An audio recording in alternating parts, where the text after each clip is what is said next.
जो मनुष्य जैसा प्रयत्न करता है वह वैसा ही फल भोगता है। अपना पूर्वकृत कर्म ही फल देने के लिए उन्मुख होने पर दैव कहलाता है। उससे अतिरिक्त दैव नाम की कोई वस्तु नहीं दिखाई देती।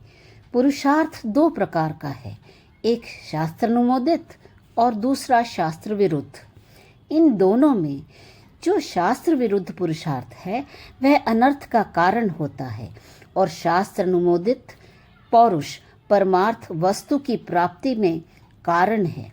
इसलिए पुरुष को शास्त्रीय प्रयत्न से तथा साधु पुरुषों के संग से ऐसा उद्योग करना चाहिए कि इस जन्म का पौरुष पूर्व जन्म के पौरुष को शीघ्र जीत ले।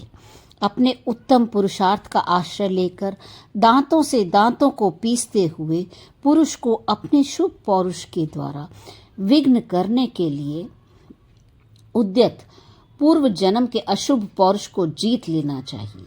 यह पूर्व जन्म का पुरुषार्थ मुझे प्रेरित करके विशेष परिस्थिति में डाल देता है। इस प्रकार की बुद्धि को बलपूर्वक कुचल डालना चाहिए, क्योंकि वह प्रत्यक्ष प्रयत्न से अधिक प्रबल नहीं है। तब तक प्रयत्न पूर्वक उत्तम पुरुषार्थ के लिए सचेष्ट रहना चाहिए जब तक कि पूर्व जन्म का अशुभ पौरुष स्वयं पूर्णतः शांत न हो जाए, अर्थात जब तक पहले जन्मों का किया हुआ अशुभ कर्म समूल नष्ट न हो जाए तब तक तत्परता से उत्साहपूर्वक साधन करते रहना चाहिए। जैसे अपने द्वारा कल घटित हुए दोष का आज प्रायश्चित कर लेने पर नाश हो जाता है, उसी प्रकार इस जन्म के गुणों से पूर्व जन्म का दोष अवश्य नष्ट हो जाता है। इसमें कोई संशय नहीं है।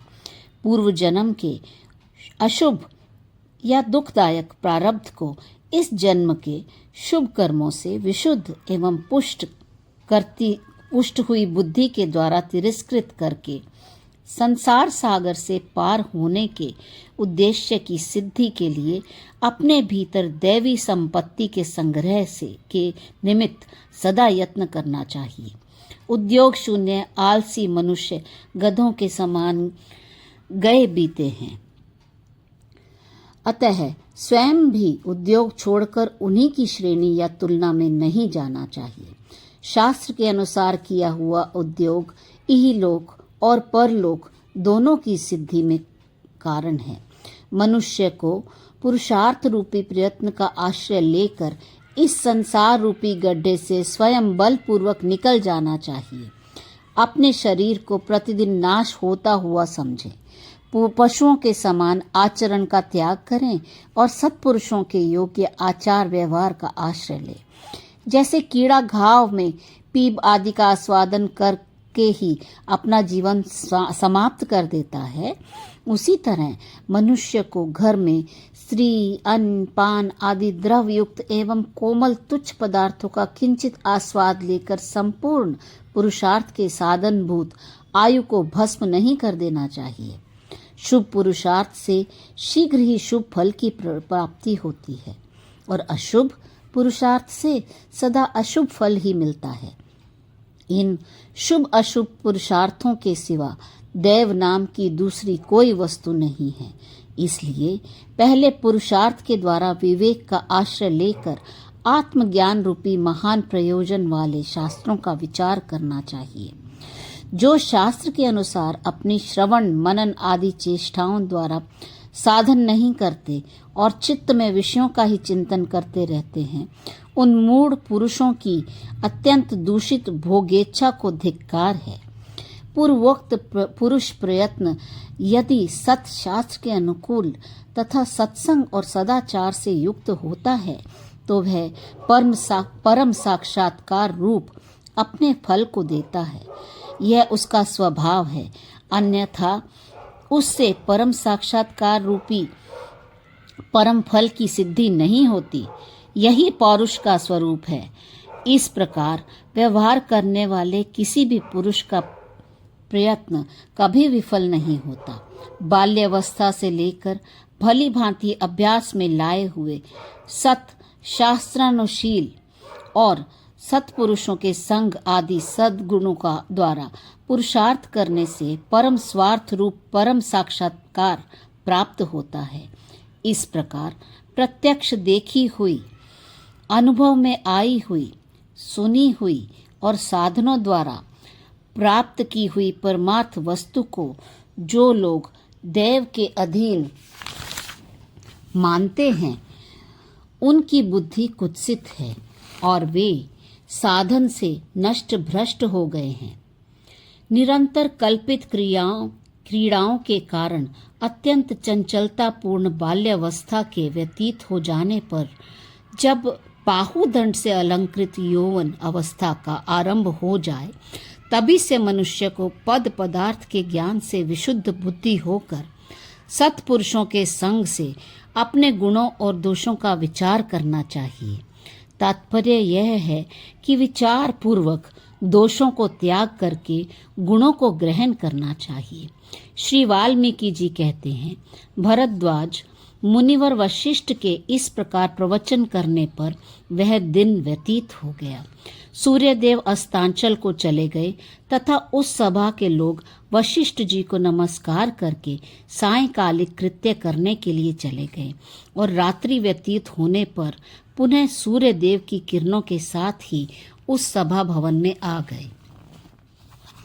ऐहिक पुरुषार्थ की श्रेष्ठता और देववाद का निराकरण।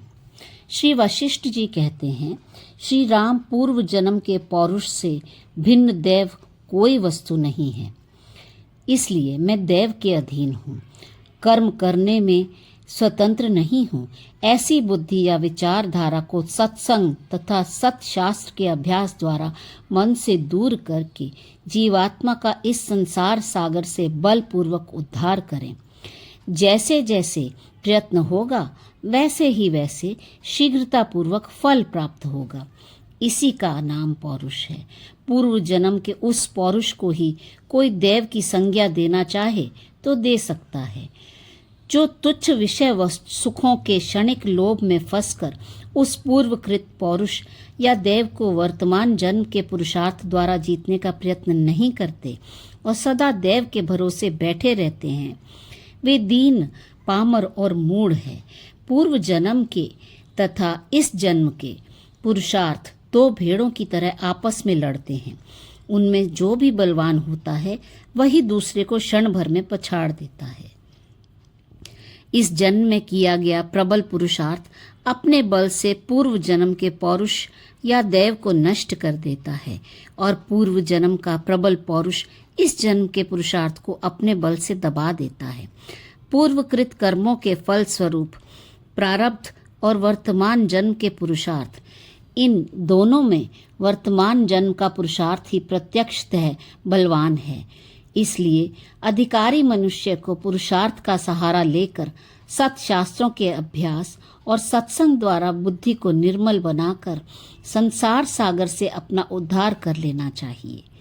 इस जन्म के और पूर्व जन्म के दोनों पुरुषार्थ पुरुष रूपी वन में उत्पन्न हुए फल देने वाले वृक्ष हैं। जो पुरुष उदार स्वभाव से युक्त एवं सत्कर्म के लिए प्रयत्न करने में कुशल है, सदाचार ही जिसका लीला विहार है, वह जगत के मोह रूपी फंदे से उसी प्रकार निकल जाता है जैसे सिंह पिंजरे से। जो मनुष्य दृष्ट का त्याग करके मुझे तो कोई ऐसा करने के लिए प्रेरित कर रहा है, ऐसी अनर्थकारिणी कुत्सित कल्पना में स्थित है, उसे दूर से ही त्याग देना चाहिए, क्योंकि वह मनुष्यों में अधम है। संसार में सहस्त्रों व्यवहार है जो आते जाते रहते हैं। उनमें सुख और दुख बुद्धि का त्याग करके शास्त्र के अनुसार आचरण करना चाहिए।